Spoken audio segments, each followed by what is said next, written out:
આજરોજ કિયા ગામ પંચાયતના નવનિયુક્ત ચૂંટાઈ આવેલા સરપંચ તેમજ સભ્યોની રચના કરી કિયા ગ્રામ્ય પંચાયતને હવાલો સોંપવામાં આવ્યો। હાલ થોડા સમય પહેલાં કરજણ તાલુકાના 42 ગ્રામ્ય પંચાયતોની ચૂંટણી યોજાઈ, જેમાં જે જીતીને આવેલા તમામ સરપંચ, ડેપ્યુટી સરપંચ તેમજ સભ્યોની રચના કરી પોતાના ગામ પંચાયતના હવાલો સોંપવાના કાર્યક્રમમાં આજરોજ કરજણ તાલુકાના કિયા ગ્રામ્ય પંચાયતના નવનિયુક્ત ચૂંટાયેલા સરપંચની બોડીની રચના કરવામાં આવી હતી, જેમાં કિયા ગ્રામ્ય પંચાયતના સરપંચ તરીકે શીતલબેન કિશનભાઈ ઠાકોર તથા ડેપ્યુટી સરપંચમાં વસીમભાઈ ઇકબાલભાઈ મલિક તેમજ શાહિદભાઈ નસીરભાઈ ચૌહાણ, દિનેશભાઈ ડાયાભાઈ ઓડ, કરિશ્માબેન સુભાષભાઈ વસાવા, સુરેશભાઈ ચંદીભાઈ પાટણવાડિયા સભ્યોની કિયા ગામના તલાટીની અધ્યક્ષતામાં નિમણૂક કરવામાં આવી અને કિયા ગ્રામ્ય પંચાયતનો હવાલો સોંપવામાં આવ્યો હતો।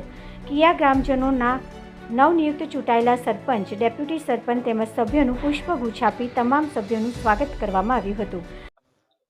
આજ રોજ કિયા ગામ પંચાયતે તાલુકા પંચાયતમાંથી આવેલા જે ભાઈઓ અમને આજે ડેપ્યુટી સરપંચ અને સરપંચની વરણી હતી, વહીવટ સાંપેલું છે અને એ વહીવટ અમે 5 વર્ષમાં જે ગામ લોકોએ અમારી ઉપર વિશ્વાસ ભરોસો મૂકેલો છે અને અમને ખૂબે ને ખૂબે મત આપેલા છે, આખા ગામ લોકોએ એ લોકો સાથે અમે મળીને ખંભેથી ખંભો મેળવીને હરેક કામ અમે પૂર્ણ કરીશું એટલી અમે આશા રાખીએ છીએ।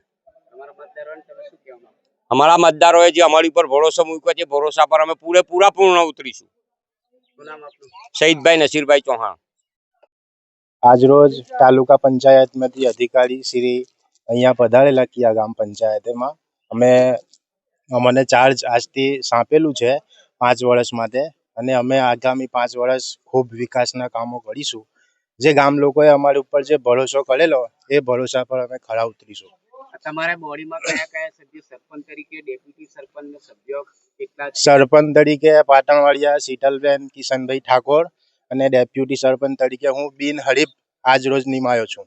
અને તમે હવે પછી તમે પહેલું ગામમાં કયો વિકાસનું કામ કરો?